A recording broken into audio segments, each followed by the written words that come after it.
안녕하세요. 부평구청 자치행정과장 엄정헌입니다.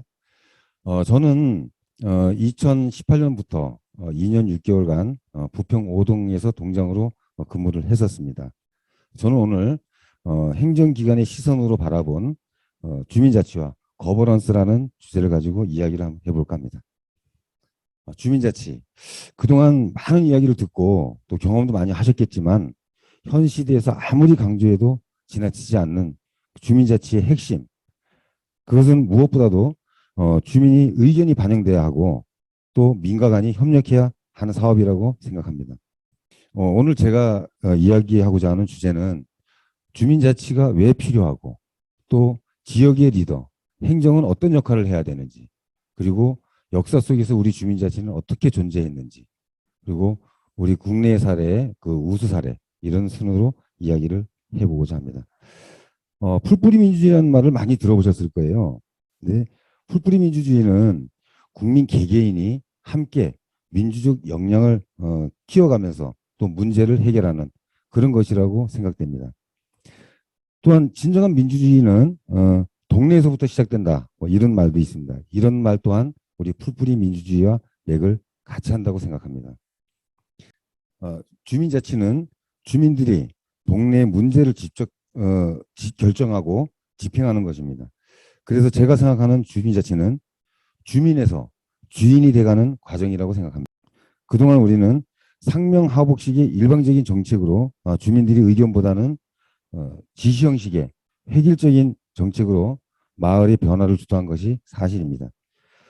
주민의 의견이 반영되지 않는 일방적인 사업 추진의 문제는 주민들의 만족도가 떨어진다는 데 있습니다. 주민들의 만족도가 떨어지면 당연히 불만이 생기게 될 것이고 그 불만은 다시 행정의 민원으로 되돌아오는 악순환의 문제가 발생되게 됩니다. 이런 문제점을 해결할 수 있는 방법이 무엇이 있을까요? 마을마다 각기 다른 그 지역의 특성이 있습니다. 아파트가 밀집된 지역이 있는가 하면 또 아파트와 단독주택 이런 것들이 복합해 있는 지역, 또 저층 주거지가 존재하는 지역들이 도심 지역의 특성이라고 볼 수 있겠습니다. 또한 이제 농촌이나 어촌 같은 경우 각지 그 하는 일은 같지만 생산되는 물건들은 각기 다를 수가 있습니다. 또 그 지역의 특성에 맞게 별도의 문제들이 발생되는 것들이 다양하게 존재하고 있는데요.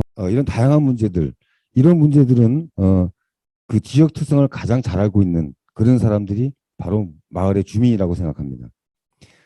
마을에 살고 있는 다양한 주민들이 마을 문제에 대해서 의견을 내고 또 합의 결과를 도출해서 결정된 방법을 직접 실행하면서 자신이 사는 마을이 진짜 살고 싶은 마을, 또 안전한 마을, 쾌적한 마을이 되는 것을 바라고 그것이 바로 주민자치가 아닌가 생각합니다.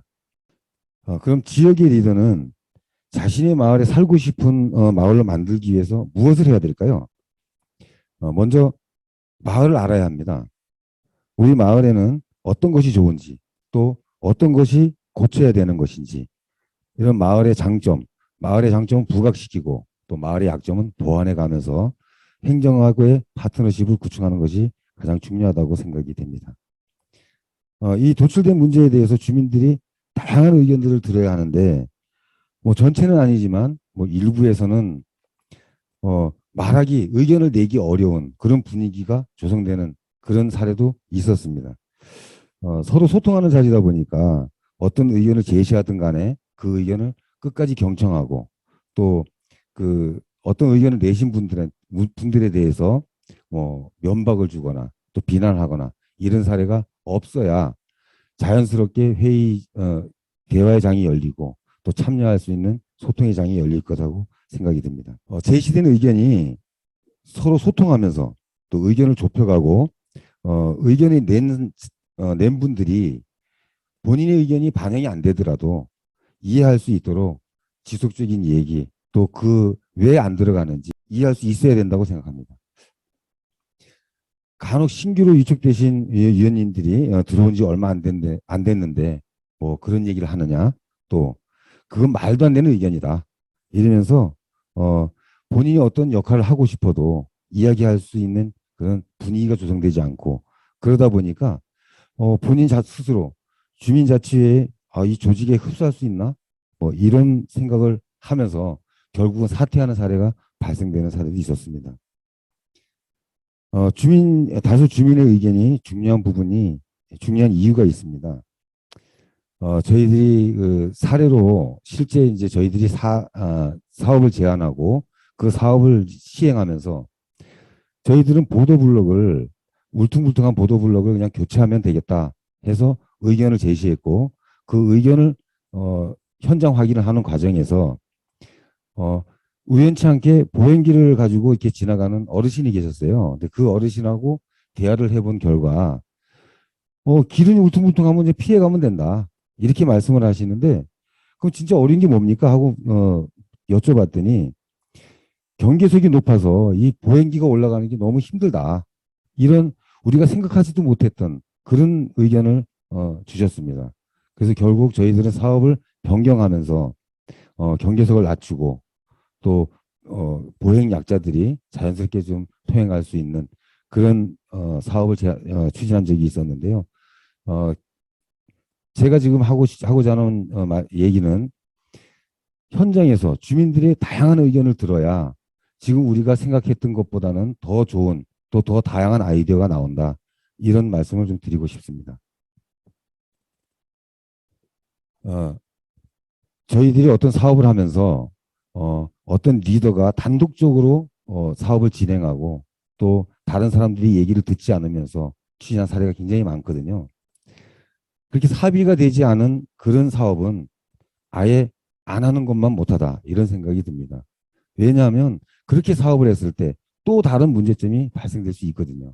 그렇게 되면 주민과 주민 간의 신뢰가 깨지다 보면 주민 자치가 성공되기가 어렵다 이렇게 판단이 됩니다. 그럼 행정에서는 어떤 역할을 해야 될까요? 저는 행정과 주민이 소통하고 또 그 마을의 가치를 높일 수 있고 또 갈등을 완화할 수 있는 그런 방안으로 소통을 충분히 해야 된다. 이렇게 생각을 합니다.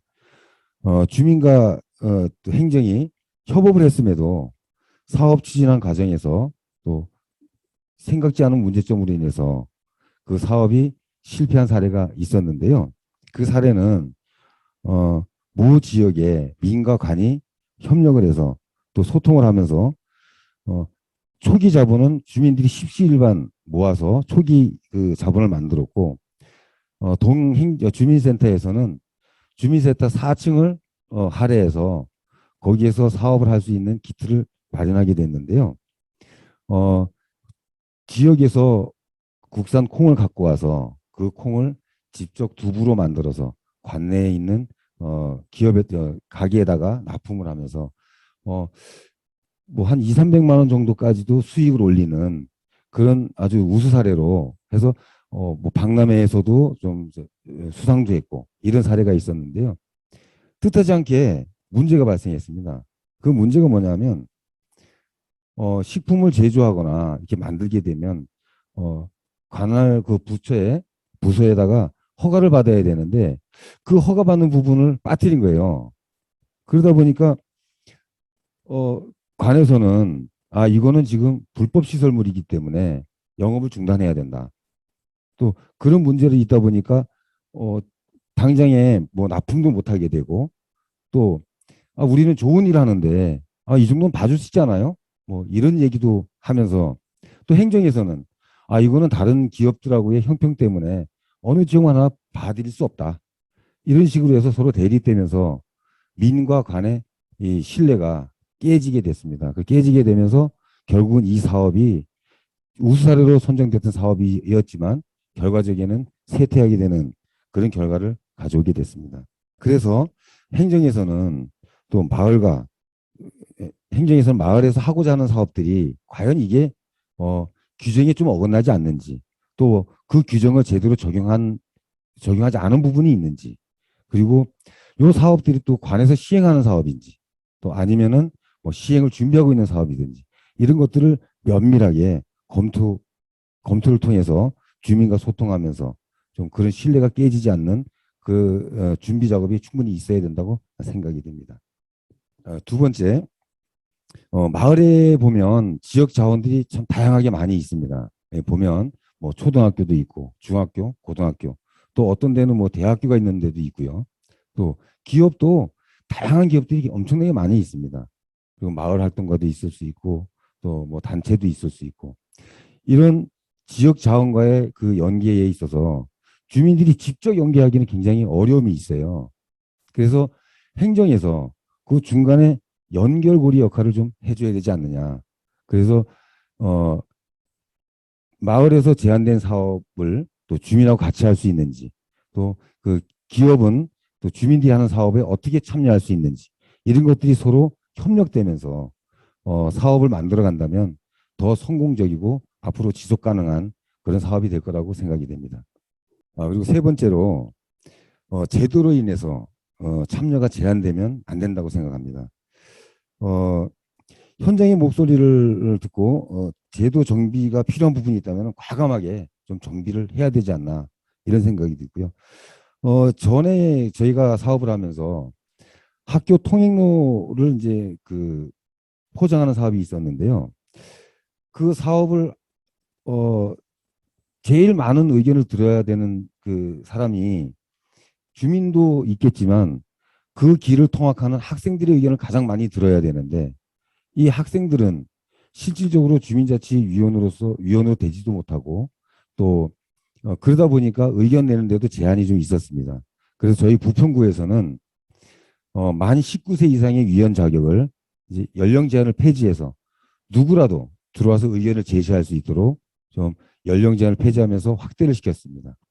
그리고 또 한 가지 저희들이 그동안 교육을 하면서 보면 주민자치위원이 되기 위해서는 꼭 6시간을 교육을 받고 주민자치위원으로 들어올 수가 있었는데요. 실제 교육을 받아보니 뭐 교육하는 과정에서 뭐 핸드폰을 본다든지 또 딴 데하고 통화를 한다든지 이름으로 인해서 6시간 교육하는 것이 과연 주민자치회 위원으로서의 그 역량이 강화가 될까? 이런 이제 그 의구심으로 시작해서 그러면 저희들은 이 6시간이라는 기본 교육을 없애고 실제 주민자치위원으로 들어오셔서 활동하면서 진짜 나는 이게 좀 필요해. 나는 회계가 좀 부족하니까 회계 교육을 좀 받았으면 좋겠어. 하면 회계 전문 강사를 저희들이 지원해 드리고 또 뭐 마을 계획을 만드는데 난 사업 계획서 만드는 게 좀 어려워. 그러면 그 사업 계획서를 전문으로 하는 강사를 또 지원을 해서 그 강사가 진짜 필요한 부분에 교육이 될 수 있게끔 그래서 맞춤형 교육으로 우리 2022년도에는 교육을 실시할 예정으로 있습니다. 그리고 저희들이 제도는 많이 바뀌고 있는데 사실상 주민들이 알지 못하는 것들이 엄청 많이 있거든요. 그 지난번 우리 그 30년 만에 지방자치법이 개정이 되면서 또 주민 반환제라든지 또 주민 소환제라든지 여러 가지 다양한 주민이 참여할 수 있는 길이 열렸는데 실질적으로 그거에 대해서 잘 알지 못한다. 그 알지 못하는 것은 행정에서 그만큼 홍보를 하지 않았지 않았냐. 그리고 어떤 이제 기회가 된다면 다양하게 홍보할 수 있는 방법을 좀 찾아서 주민들이 직접 참여할 수 있고 활용할 수 있게끔 우리가 보면 그 시흥시 사례가 하나 있는데요. 시흥시에서 청년들이 모여가지고 청년 조례를 발의한 적이 있어요. 그게 벌써 꽤 됐죠. 뭐 한 10년 가까이 된 것 같은데 청년들이 자기네들이 그 안을 만들고 그 안을 일반 주민들한테 동의를 받아가면서 어, 결국에는 그 청년 조례가 주민들이 스스로 만드는 그런 조례가 탄생하게 됐습니다. 물론 거기에는 이제 행정도 협업이 돼 있었는데 이렇게 스스로 할 수 있는 부분들을 행정에서는 주민들에게 많이 알려야 된다 이렇게 생각을 하고 있습니다. 그리고 제가 우리 동에서 사업을 주민총회를 2019년도에 주민총회를 하게 됐는데 저희들이 주민총회를 준비하면서 마을 리더들하고 각 지역 또 지방자치단체를 다니면서 현장의 벤치마킹을 여러 군데를 했었습니다. 근데 다양한 곳을 다니면서 저희들이 가장 불편하게 느꼈던 점이 의정 관계였어요. 그 의정 관계가 뭐냐? 뭐 단체장도 나오시고 또 거기 지역의 의원들 이런 분들이 나오시면서 어, 총회 자리를 보면 맨 앞자리를 차지하고 있더라고요. 그런데 실질적으로 그 의정 관계가 뭐 내빈 소개도 있고 인사말도 있고 뭐 이러다 보니까 한 50분에서 1시간 정도를 소요하게 되더라고요. 그러니까 결과적으로는 주민들이 자기가 제안한 사업을 주민들한테 설명을 해야 되는데 설명할 시간이 작은 거예요. 그러다 보니까 어떤 데서는 지금서부터 사례 발표 본인의 그 제안 사업은 설명을 2분으로 제한하겠습니다. 뭐 이런 얘기가 있었거든요. 그래서 저희들은 주민총회를 준비하면서 어, 인사말을 없애보자 이런 아이디어를 내고 그것들을 우리 지방자치단체 장님께 건의를 하고 또 그 우리 청장님께서 좀 흔쾌히 받아주셔서 2시간의 시간을 우리가 계산을 했었는데 실제 주민총회가 다 끝날 때 한 1시간 40분 정도 시간이 소요됐었습니다. 그때 발표하는 사람들은 자기의 사업이기 때문에 진짜 열의를 갖고 사업을 설명하고 주민들에게 한 표라도 더 얻기 위해서 굉장히 열정을 쏟는 것을 보고 굉장한 감명을 받았고요. 또 선정 결과가 바로 우리 또 투표를 하면서 바로 이제 선정이 나오게 됐는데 어, 선정된 데는 좀 환호, 또 선정 안 된 데는 탄식 이러면서 주민자치에 한 발 더 다가가는 계기가 되지 않았나 이렇게 생각이 됩니다. 그럼 우리 과거에 우리나라는 과연 어떤 자치를 했을까? 이런 것도 고민해 보게 됐는데요. 어, 문헌을 보면은 이제 뭐 삼국시대라는 말도 있는데 뭐 고려시대에 좀 그 활발하게 활동했던 향도라는 또 향약이라는 것이 있는데 이런 부분들이 좀 어려운 일이 있으면은 같이 힘을 합치고 또 품앗이 경처럼 그런 식으로 이제 서로 규약을 만들어서 이렇게 운영했던 그런 자치 규약도 있었고 또 그 유양소라는 그 민간 자치 기구가 있었어요. 그거는 어, 그 지역에 그 풍기를 문란하지 않게 좀 단속을 하고 또 향리들이 그 악폐를 저지르는 것을 좀 막는 그런 민간 자치 기구도 있었고 또 우리 1894년도 동학농민 당시에 전주를 근거로 해서 점령된 지역에 동학농민군들이 집강소를 설치해서 그 마을 자체로 규약을 만들고 그 마을에 맞게 또 그 주민들의 의견을 들어가면서 이렇게 했던 그 집강소라는 주민자치기구가 있었습니다. 저희들이 보면서 계급사회였던 이런 그 고려시대나 조선시대에도 이런 것들이 있었는데 과연 그럼 이게 언제부터 좀 없어졌을까 그 고민해 봤더니 일제강점기에 우리 통지를 좀 용이하게 하고 또 마을 공동체를 좀 붕괴시키기 위해서 이 사람들이 물론 지방자치라는 말은 썼는데 실질적으로 읍에는 좀 일본 사람들이 많이 살고 있었기 때문에 일본 사람들을 읍장으로 두고 또 지역의 그 면장 이런 분들은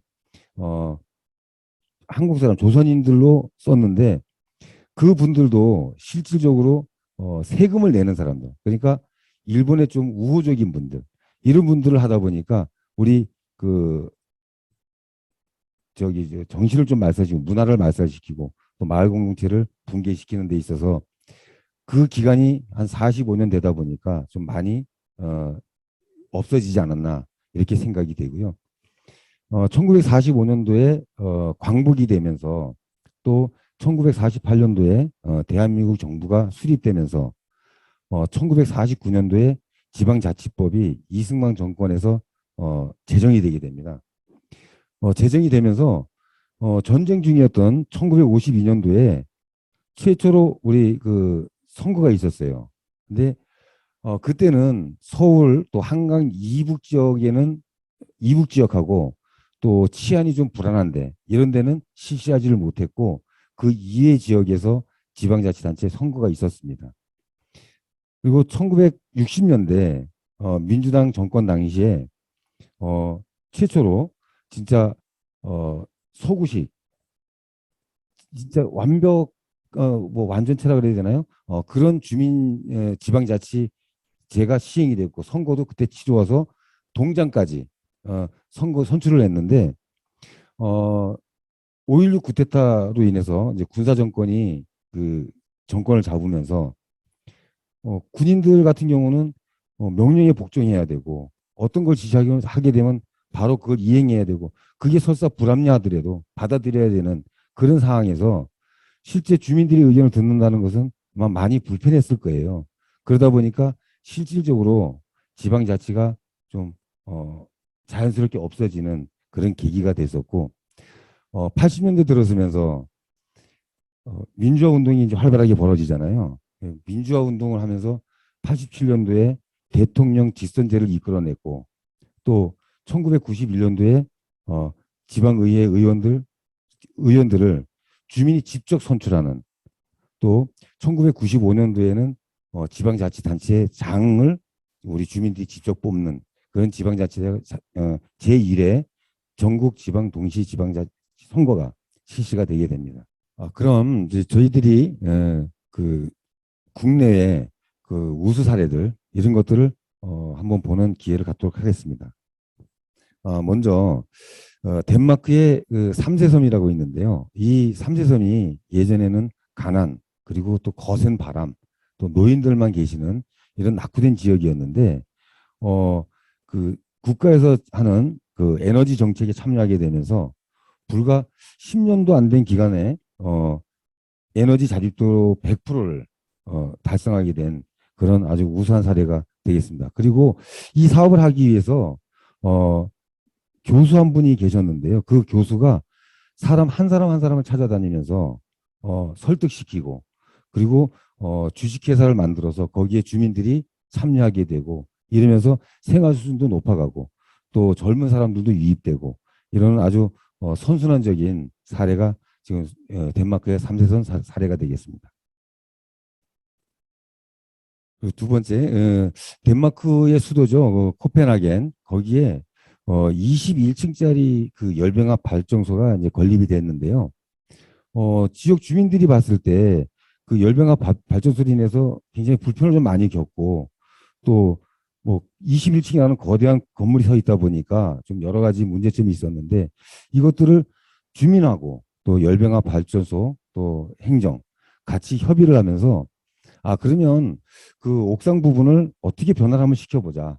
그래서 그 옥상 부분을 뭐 스키장을 만들고 또 주민들이 이용할 수 있는 주민 공동 이용 시설로 변모하게 되면서 현재는 아마 덴마크를 방문하시는 관광객들은 아마 저기를 꼭 한 번씩 들려보지 않을까. 이래서 주민과 관과 또 그 기업이 협심해서 만들어낸 그런 우수 사례라고 생각됩니다.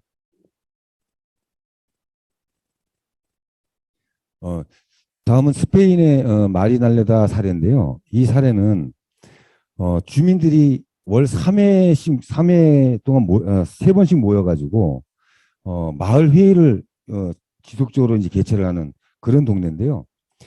이 마을에서 주민들과 이제 그 협업을 하면서 기업하고도 또 연계가 하고 학교하고도 연계하고 그래서 학생들한테는 어릴 때부터 주민자치를 교육을 시키고 기업에는 우리 그 마을 사람들을 채용하면서 진짜 살기 좋고 또 범죄가 없고 실업자가 없는 마을 그리고 그렇게 함으로 인해서 무상거주가 가능한 마을 그것이 바로 스페인의 마리날레다입니다.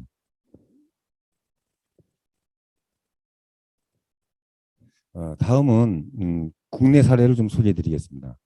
먼저 1988년도부터 이제 그 탄광 통폐합으로 인해서 고안이 폐허가 돼가고 있었어요.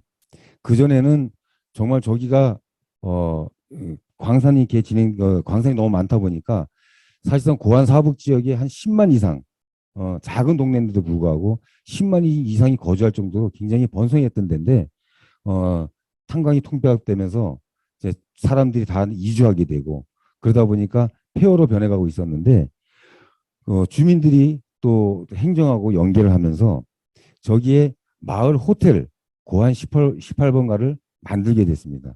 그러면서 소멸해 가던 동네를 또 외부 젊은 층들이 유입되고 이러면서 성공한 사례가 되겠고요. 근데 요즘엔 아마 코로나 때문에 관광객이 좀 줄어서 어렵다는 얘기가 좀 있었습니다.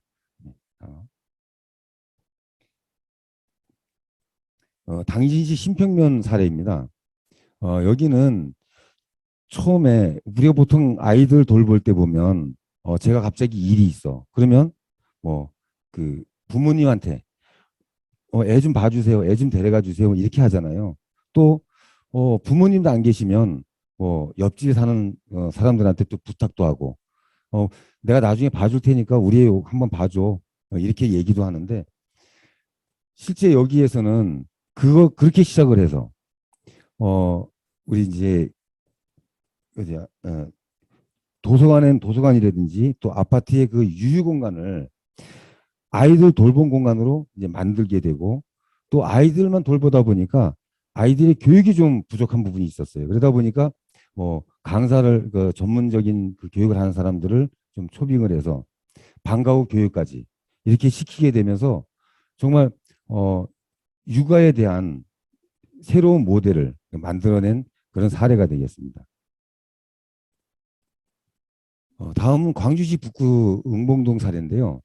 여기에는 상가가 밀집해 있는 지역이고 또 상가가 밀집해 있다 보니까 항상 교통체증이 되고 주차가 문제가 되고 이런 문제점들이 많이 발생되게 됐었는데요. 여기서 주민들이 이 문제를 한번 해결해 보자 하고 뭉친 거죠.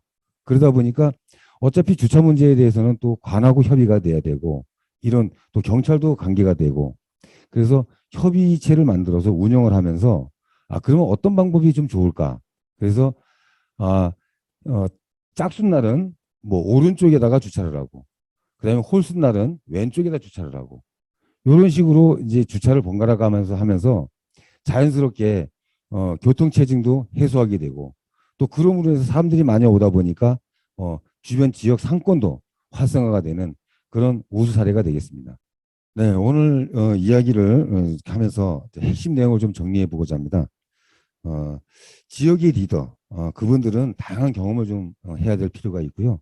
또 주민들의 의견을 경청하는 그런 마음, 그리고 항상 어떤 사업이든 또 어떤 문제든 합의되고 그 합의를 통해서 결정된 사업들을 추진해야 된다는 그런 것들 계속 이행해야 되고 그래야만 지속 가능한 그런 사업이 진행될 수 있다고 또 리더의 역할은 꼭 그것이 필요하다 이런 말씀을 드리겠고요.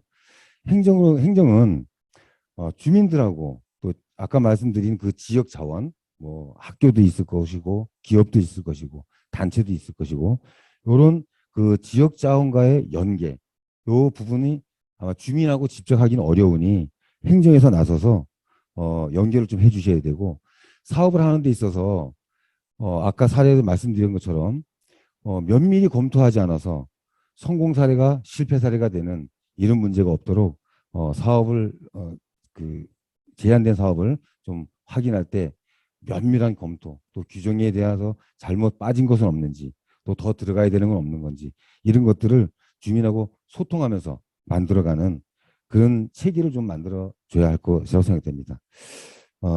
저희들에게 꿈과 행복이 있는 한 우리 미래는 암울하지 않을 것입니다. 감사합니다.